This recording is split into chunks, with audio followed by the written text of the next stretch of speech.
Good evening. अब next question पे चलते हैं। क्वेश्चन है angle M L N equal to angle F G H. ये क्वेश्चन है। अब आपको बताना है कि angle N M L equal to angle G F H. अगर इस तरह का क्वेश्चन आता है और आपको प्रूफ करने बोलता है, तो यहाँ पर एन एम एल की बात नहीं चल रही है, एंगल एम की बात चल रही है और एंगल एफ की बात चल रही है। तो सबसे पहले आप ड्रा कर लीजिए कि ड्रा कैसे होगा। ये मैंने ड्रा कर दिया आपका, और ये this one L, this one M, this one N. दूसरा ट्राइंगल भी ड्रा कर देते हैं हम, like that. And then here written angle G, F and H. Okay, अब आप इसको कंपैरिजन कर लीजिए कि क्या हमारा एंगल इक्वल है। Angle M equal to F। Angle M का है, यस, ये बिल्कुल इक्वल है। यहाँ पे talking about the angle L और एंगल G। तो L top angle, G equal है। Then you return the ML equal to FG. First you check ML. ML means this side and this one side equal है. Yes, equal है. Means all condition में answer will come yes. जब sides equals हैं, all angles are equal, then the both triangle congruent to each other. Then we return triangle. Which triangle? LMN congruent to triangle GFH.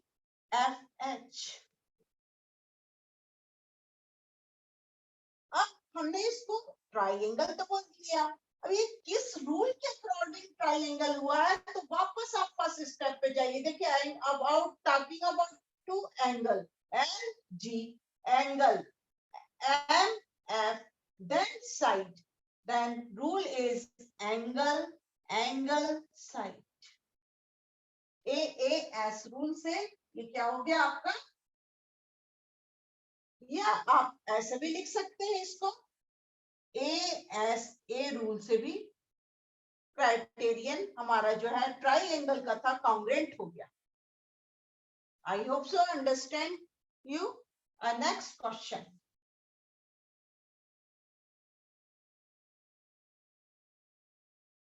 Next question tell us,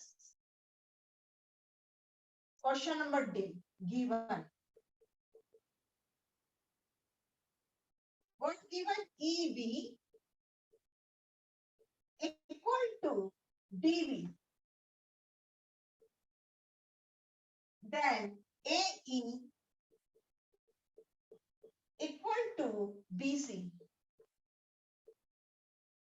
Then angle A equal to angle C equal to 90 degree.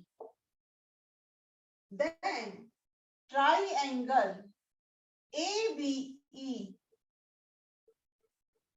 equal to triangle CDE. Okay, अब आप ध्यान से देखेंगे कि इसमें focus करिए इस पर। टू ट्राइंगल तो है, लेकिन एंगल ए और एंगल सी को मस्ट बी 90 डिग्री। मींस ये राइट ट्राइंगल के बारे में बात कर रहा है। अगर ये राइट ट्राइंगल के बारे में बात कर रहा है तो just we draw the triangle. ये लीजिए, मैंने दोनों ट्राइंगल में एक एक साइड को क्या बना दिया, आपका राइट साइड एंगल बना दिया। Angle A means angle A इसको लूंगी मैं, और दिस वन एंगल सी, तो मैं एंगल सी इसको लूंगी। मींस ये 90 डिग्री है। अब बी कहाँ होगा, तो भाई बी बीच में होगा, तो लीजिए इसको भी बना देते हैं, एंगल बी। मतलब एंगल बी जो है वो कॉमन है किसके लिए, ट्राइएंगल EAB के लिए, और ये इसको मैं डी बना देती हूँ, सेकंड ट्राइएंगल DCB के लिए। अगर इसको लिखना पड़ा स्टूडेंट कि आप इसको कैसे एंगल्स में राइट करेंगे, देन यू रिटर्न, सबसे पहले तो आपका साइन ऐसा होना चाहिए EAB। अगर आप ये साइन राइट करते हैं मतलब आपके टीचर समझ जाएंगे you are talk about the right triangle and equal to angle, right angle DCB है। Here angle A equal to angle CQ 90 degree. Then अब हम ऊपर चलते हैं, इन्हें कहा EB equal to DB। EB means इस साइड की बात कर रहे हैं और DB यानी इस साइड की बात कर रहे हैं। हाँ इक्वल है। AE means longitude, means perpendicular line है। AE perpendicular to AB and DC perpendicular to BC means ये लॉन्गिट्यूड। अगर हम बोला जाए, अगर पाइथागोरस फार्मूला के अकॉर्डिंग ये लॉन्गिट्यूड हुआ या perpendicular means length of the triangle, and this one is the hypotenuse and this one the base।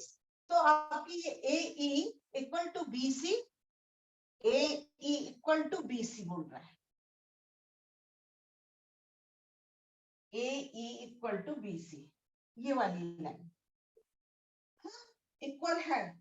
क्यों है इक्वल एक दूसरे के, आप बोलेंगे मैडम ये तो आपका AE परपेंडिकुलर है और दिस, तो भाई राइट ट्राइएंगल में दो साइड एक दूसरे के इक्वल हो सकती है। हाँ लेकिन दो साइड का सम जो है वो इक्वल टू हाइपोटेनस, उसको आप मेंशन नहीं कर सकते। Hypotenuse is the longest side of the triangle, understand. तो आपको इतना डीप में जाने की जरूरत नहीं है, हमारी सारी कंडीशंस यस में जा रही हैं, इसलिए हम बोलेंगे, क्या बोलेंगे कि हमारा जो ट्राइएंगल है ABE इक्वल टू या कॉन्ग्रुएंट टू ट्राइएंगल CDB। ये कॉन्ग्रुएंट हुआ, और ये कॉन्ग्रुएंट है तो क्यों हुआ भाई, कौन से रूल से, बाई RHS रूल से।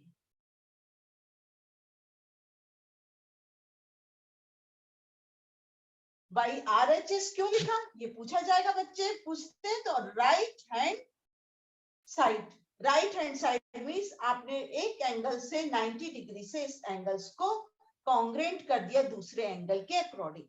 आई होप सो कि आपको अंडरस्टैंड हुआ होगा कि ये किस तरीके से अपन को सॉल्व करना था।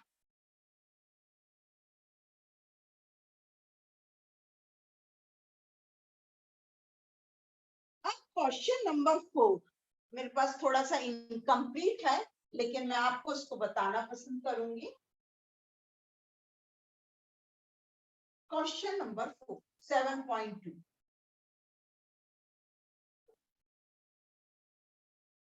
triangle ABC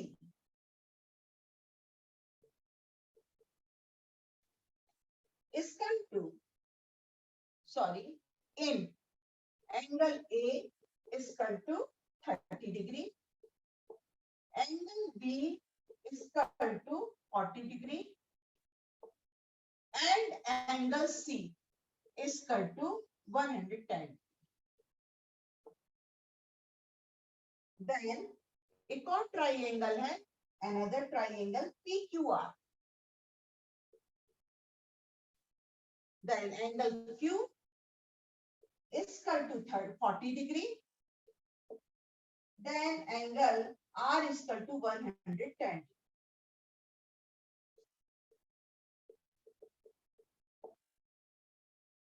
अब स्टूडेंट पूछ रहा है, a student say that triangle ABC equal to triangle PQR।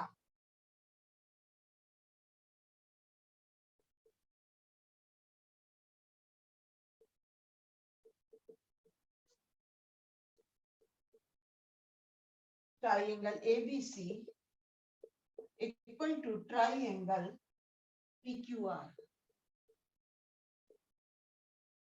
equivalent by AAA criteria, congruence criterion.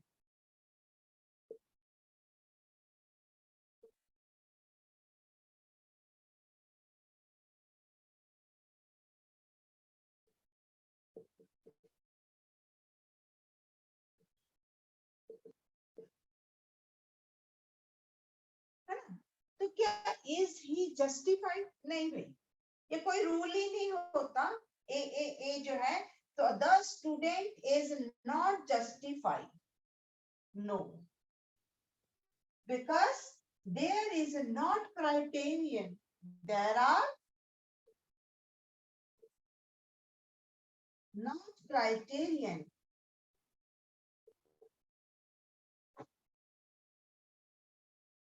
for A congruence rule.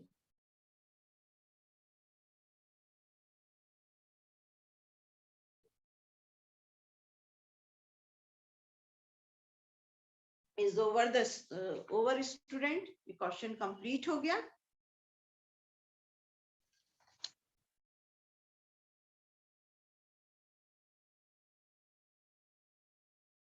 हाँ, एक क्वेश्चन बहुत अच्छा दिया हुआ है, आई डोंट नो ये कौन सा क्वेश्चन है, किस नंबर का है, 7.2 का, लेकिन यू आइडेंटिफाई।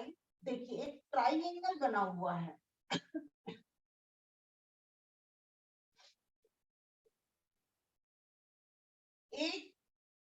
ATR या ART, दूसरा ट्राइंगल बना हुआ है PNE।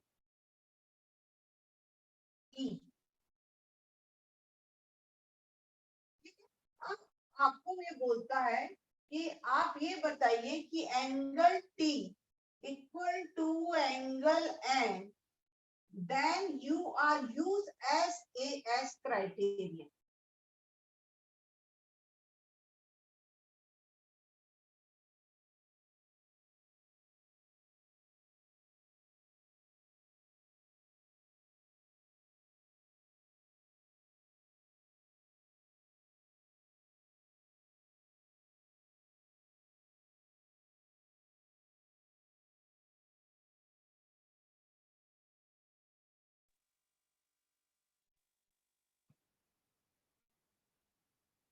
सॉरी स्टूडेंट, तो आपसे बोल रहा है कि angle T equal to angle N and you are use the SAS criterion.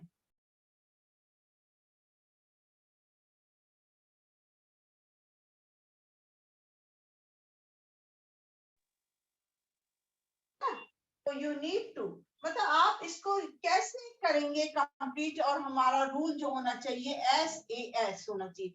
Means ये किसके बारे में पूछ रहा है? Talking about the side, talking about the angle, and another talking about the x, means side. So first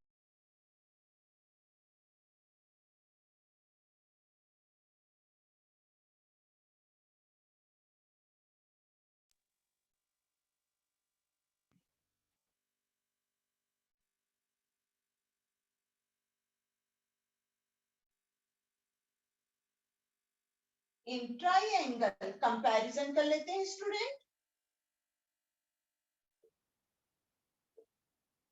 ATE ART, sorry student, ART triangle कुछ बड़ा ही बन गया है, छोटा कर लेती हूं मैं, and triangle PEN,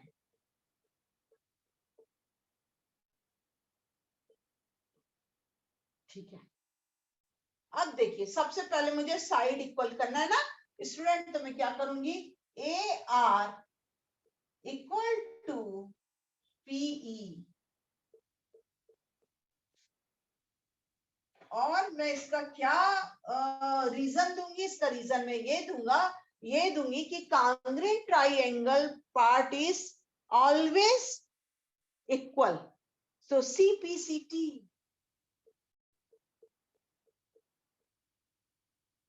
Then angle A के बारे में, एंगल्स के बारे में बात कर लेते हैं हम। Angle A equal to angle P, same reason CPCT. Congruent part के जो एंगल्स होते हैं वो भी इक्वल होते हैं। Then again we talk about the another side, A T equal to P N, then R T equal to En. Means every side, this one equal to this one. AR जो है equal to PE.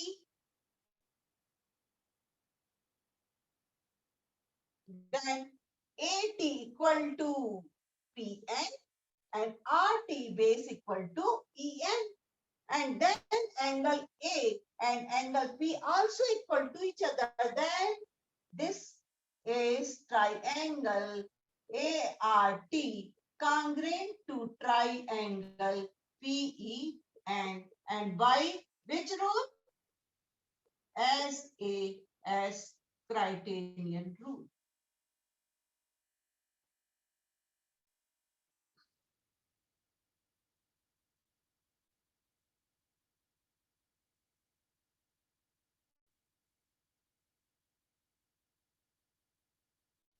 I hope so you can understand कि हम किस तरह से, अगर आपको condition पहले दे दी जाती है कि इस रूल के अकॉर्डिंग ही आपको इक्वल करना है, then you follow this rule.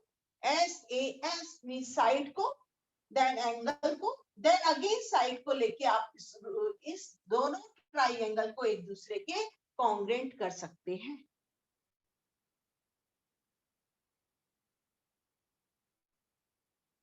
अगर उसने बोल दिया कि एस क्राइटेरियन अगर चाहिए है तो मैं इसी ट्राइएंगल को कैसे करूं? अब मैंने यहां पे लिख लिया एस। अब मेरी नीड्स जो है वो बदल जाएगी, लॉजिक बदल जाएंगे। कैसे बदल जाएंगे? तो we need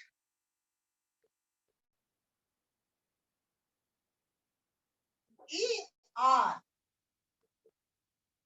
equal to PE,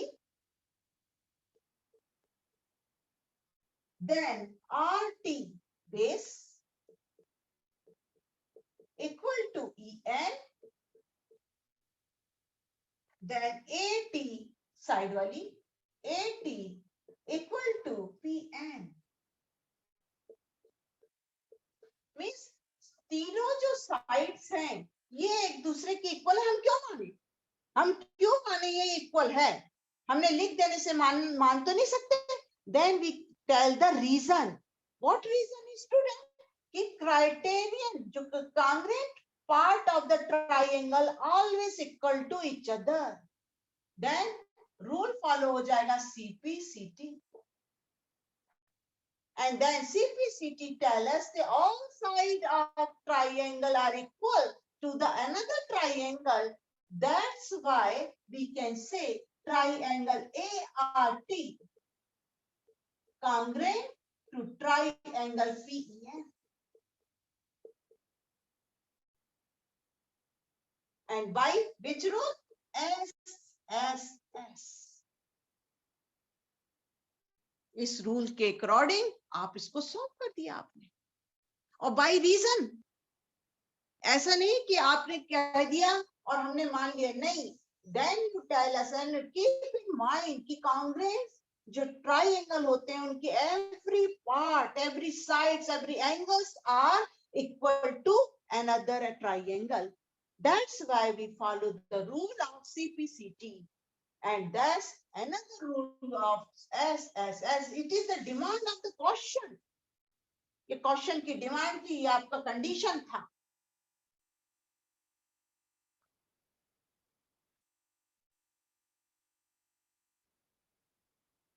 अगर क्वेश्चन ने कह दिया इसी दो क्वेश्चन को ट्राइंगल को लेके एंड यूज ASA। हमको इसी के अकॉर्डिंग सॉल्व करना है और बताना है कि triangle ART congruent to triangle PEN, then we need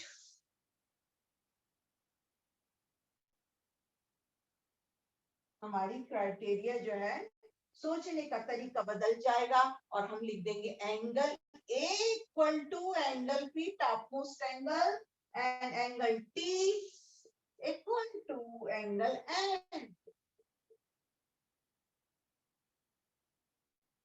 and then RT equal to EN। और ये आप लिख सकते हैं प्रूफ। अब पहले ही हम प्रूफ कर चुके हैं या प्रूव्ड, हैज प्रूव्ड। इसके बदले क्या लिख सकते हैं अपन, has proved.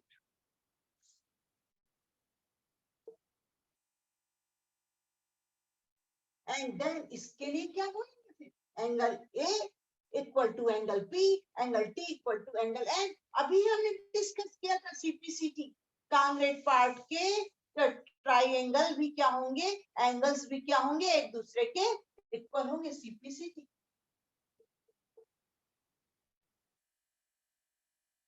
Then we say both triangle A congruent to each other by ASA rule।